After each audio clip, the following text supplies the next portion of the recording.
श्रीमतां वरिष्ठं वातात्मजं वानरयूथमुख्यं श्रीरामदूतं शरणं प्रपद्ये। मूकाभिरामं रणरङ्गधीरं राजीवनेत्रं रघुवंशनाथं कारुण्यरूपं करुणाकरन्तं श्रीरामचन्द्रं शरणं प्रपद्ये। अपने अपने घर नगी सब काहू को जिन्हई पीर शब घर नगी धन्य धन्य रघुवीर सियावर रामचंद्र की जय। सूर घनेरे फिर कन मांगत पै पद सूर सुस्वाद कहाँ मतवारी मजीरा बजाती फिरे मीरा के घन श्याम कहा। नरसिंह बसे प्रति खंभन में अरु काढ़न को प्रहलाद कहा। और राम कथा कितनों ने लिखी पर तुलसी सी मर्याद कहा। श्री राम कथा अनुरागी सज्जनों देवियों तथा भारत के भविष्य भारतीय संस्कृति के पोषक और उसकी यश पताका को फहराने वाले नौजवान साथियों, जैसा कि आप सबको अवगत है, कण कण में राम जन जन में राम मेरा एक कार्यक्रम चल रहा है। उस कार्यक्रम के अंतर्गत आज मैं एक ऐसा प्रसंग लेकर के आया हूं जिस प्रसंग में एक प्रेरणा मिलती है श्री रामचरितमानस के माध्यम से कि अहंकार जो होता है वो प्रभु का आहार होता है, उनकी खुराक होता है। और जिसको अहंकार का मद हो जाता है प्रभु उसके मद को चूर कर देते हैं। उदाहरण के लिए हम रावण को लेते हैं, दुर्योधन को लेते हैं, कंस को लेते हैं। जिसने भी अहंकार किया है निश्चित रूप से उसके अहंकार को प्रभु ने पराजित करके एक नया दर्शन दिया है। और अपने दर्शन में वो कहते हैं कि संसार के, समाज के भाइयों बहनों माताओं, आप सबको मेरा एक संदेश है कि जीवन में कभी अहंकार मत करना, अन्यथा वही स्थिति होगी जो श्री रामचरितमानस अंतर्गत अहंकारी पात्रों की हुई।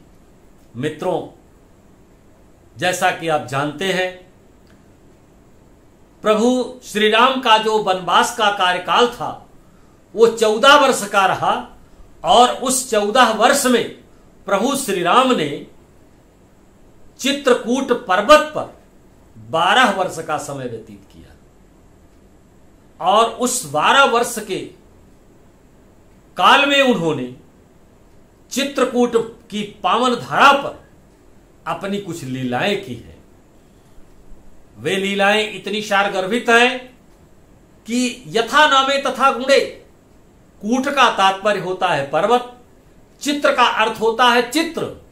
लेकिन उस पर्वत के विचित्र चित्र जो हमारी जीवन के खुराक बने हैं, प्रेरणा के स्रोत बने हैं प्रभु के दर्शन से, प्रभु की लीला से, आज मैं उसी प्रसंग में आप सबको थोड़ी देर के लिए ले चलता हूं चित्रकूट की पावन धरा है।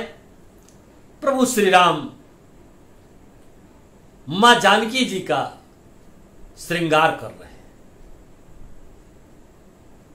और वह श्रृंगार कैसे करते हैं? पुष्प गुच्छ के द्वारा मां जानकी जी को सजाने का कार्य कर रहे हैं और उसी बीच में इंद्रपुत्र जयंत जो इंद्रलोक से देख रहा था, उसकी समझ में यह दर्शन नहीं आ रहा था कि ब्रह्म तो केवल एक, एको ब्रह्म द्वितीयो नास्ति, और यह संसार तो मिथ्या है। इस मिथ्या संसार में ब्रह्म को एक न समझ करके उसने दो समझ लिया, उसे द्वैत का भाव हो गया और उस द्वैत के भाव में, द्वैत के जाल में फंस करके उसने प्रभु श्री राम को मां जानकी जी से अलग देखा और जानकी जी को प्रभु श्री राम से अलग देखा, जबकि दोनों संपृक्त है। जहां राम वहीं मां जानकी जी और जहां जानकी जी वहीं हमारे प्रभु श्री राम। मित्रों, श्री रामचरितमानस में एक बार शब्द जहां आता है वहां कोई न कोई विशेष घटना जरूर घटने वाली होती है। मैं एक आध दो उदाहरण देकर के सीधे अपने प्रसंग पर आता हूं। एक बार कुंभ ऋषि पाई, एक बार त्रेता जुग माही, शंभु गजे कुंभ ऋषि पाई। त्रेता युग में भगवान शंकर कुंभज ऋषि के पास जाते हैं और आप सब जानते हैं कि वहां कितना अच्छा संवाद होता है और एक अद्भुत दर्शन की परिणत होती है। और हमारे नारद जी एक बार कर तल कर वीणा, हरि गुण गावत परम प्रवीणा। एक बार कहां जाते हैं वो? भगवान विष्णु के पास जाते हैं। हरि गुण गावत परम प्रवीणा, गुणगान कर रहे हैं। यहां पर भी विशेष घटनाएं परिलक्षित होती हैं और महाराजा दशरथ जी को बड़ी ग्लानि हुई थी क्योंकि उनके कोई संतान नहीं थी।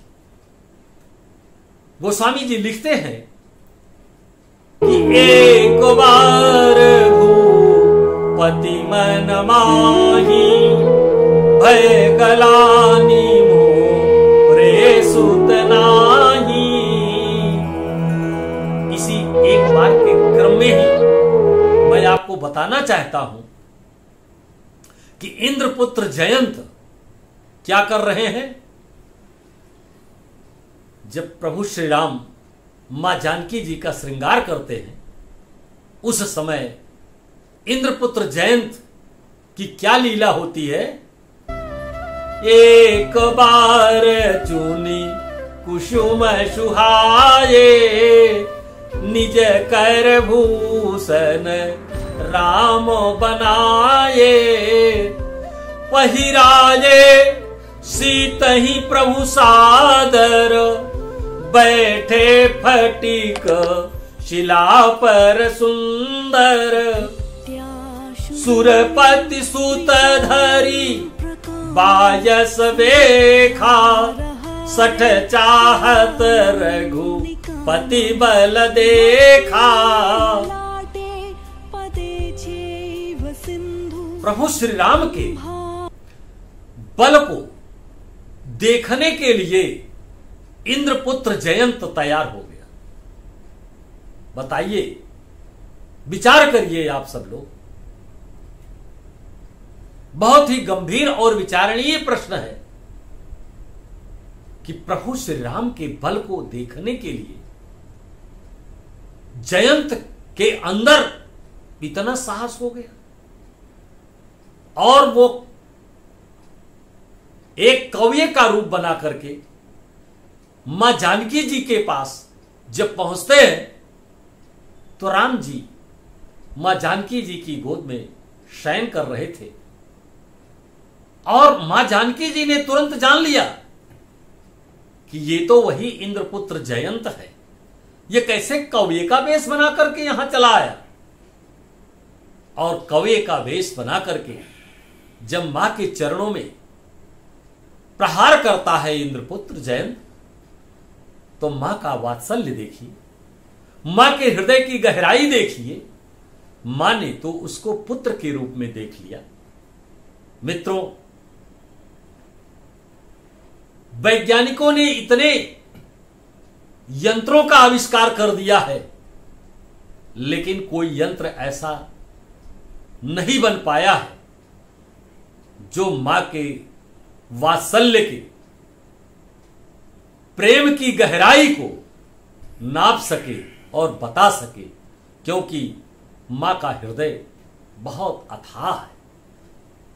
मां मर गई, रोटी का स्वाद मर गया, मां मर गई, जीवन मर गया, और मां का जो ममत्व है वो निश्चित रूप से हमें, आपको, सबको मजबूत बनाता है। और वो कमजोर होने के लिए इंद्रपुत्र जयंत आया है। वो मजबूत नहीं होना चाहता है, जीवन को अपने सुदृढ़ नहीं बनाना चाहता है, इसलिए मां के चरणों में प्रहार करता है। लेकिन फिर भी मां शांत बैठी, शांत स्वरूपा मां, किसी प्रकार का कोई वहां पर मां के द्वारा प्रतिक्रिया व्यक्त नहीं की गई। और जब प्रभु देखते हैं,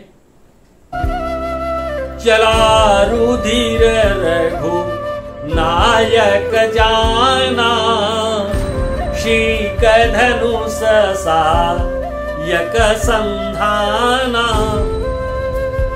प्रभु श्री राम को आभास हो जाता है कि जानकी जी के चरणों से ये रक्त प्रवाहित हो रहा है। तुरंत उन्होंने एक सरकंडे का बाण बनाया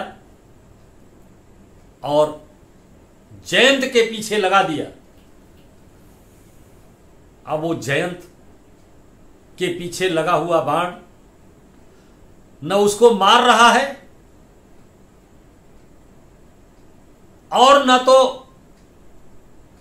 उसका पीछा छोड़ रहा है। ऐसी स्थिति में जयंत भगने लगता है, और भग करके वो कहां कहां जाता है। पहले तो अपने पिता के पास गया। पिताजी ने कहा कि जिसका बाण लगा हुआ है वो सामान्य नहीं है, आपने बहुत बड़ा पाप किया है, मैं बिल्कुल अपनी शरण में आपको नहीं रख सकता हूं। गोस्वामी जी चित्र खींचते हैं, लिखते हैं, भग करके जाता है। ब्रह्मधाम शिवपुर सब लोका, फिरा श्रमित व्याकुल भय शोका। ब्रह्मधाम पहुंचता है, वहां पर भी ठिकाना नहीं मिलता है। शिव लोक को जाता है, शिव जी के पास भी उसको शरणागति नहीं मिलती है। किसी ने पूछा कि ये बाण किसका लगा हुआ है? जयंत कहता है, मुझसे मूर्खता हुई है, जिसका बाण है मैं भी नहीं समझ पा रहा हूं कि मैं कहां पर अपने प्राण की रक्षा कर सकता हूं। ब्रह्मधाम शिवपुर सब लोका, फिरा श्रमित व्याकुल भय शोका, काहू बैठन कहा न वोही, सकई कुराखी राम कर द्रोही। कहीं भी इंद्रपुत्र जयंत को शरण नहीं मिलती। अंत में नारद जी से मुलाकात हो जाती है और नारद जी क्या देखते हैं? नारद देखा बिकल जयंता, लागी दया को मलचित चिंता। नारद जी देखते हैं इंद्रपुत्र जयंत विकल, और इंद्रपुत्र जयंत से वो समाचार पूछते हैं कि आपकी यह स्थिति कैसे उत्पन्न हुई है। नारद जी अपनी व्यथा को व्यक्त करते हैं कि आपने बहुत ही गलत कार्य किया है। उसका परिणाम यह है कि आप जहां से यह बाण लगा है, जिसके द्वारा लगा है, आप वहां पर जाइए और वहीं पर आपको शरण मिलेगी। अंत में इंद्रपुत्र जयंत प्रभु श्री राम के चरणों में शरणागत करता है और प्रभु इतने दयालु हैं कि प्रबल प्रेम के पाले पड़कर प्रभु का नियम बदलते देखा, प्रभु का मान भले टल जाए, भक्त का मान न टलते देखा। परंतु यहां पर मित्रों, श्री राम जी को एक सामाजिक न्याय की व्यवस्था देनी थी, क्योंकि इंद्रपुत्र जयंत ने मां जगत जननी जानकी जी, जो तीनों लोकों के पिता हैं, ऐसी मां के साथ इस प्रकार का आचरण किया है, तो जनसाधारण समाज में लोग इसी प्रश्न को उठाएंगे कि जब राम जी ने क्षमा कर दिया, कुछ नहीं किया, तो यह परिपाटी बन जाएगी दंड की और समाज में इसका बड़ा उपहास होगा। इसलिए प्रभु श्री राम इंद्रपुत्र जयंत की एक आंख फोड़ देते हैं और इंद्रपुत्र जयंत को दंड मिला, जो समाज के लिए एक प्रेरणा के रूप में उभर करके सामने आया। मित्रों, आज इस प्रसंग का सारांश यही है, मूल तत्व यह है कि समाज में रह करके हम श्री रामचरितमानस के माध्यम से प्रेरणा लें कि हमें कभी अहंकार नहीं करना चाहिए, और अहंकार प्रभु की खुराक होता है। निश्चित रूप से उसका दंड हमको आज नहीं तो कल मिल ही जाता है।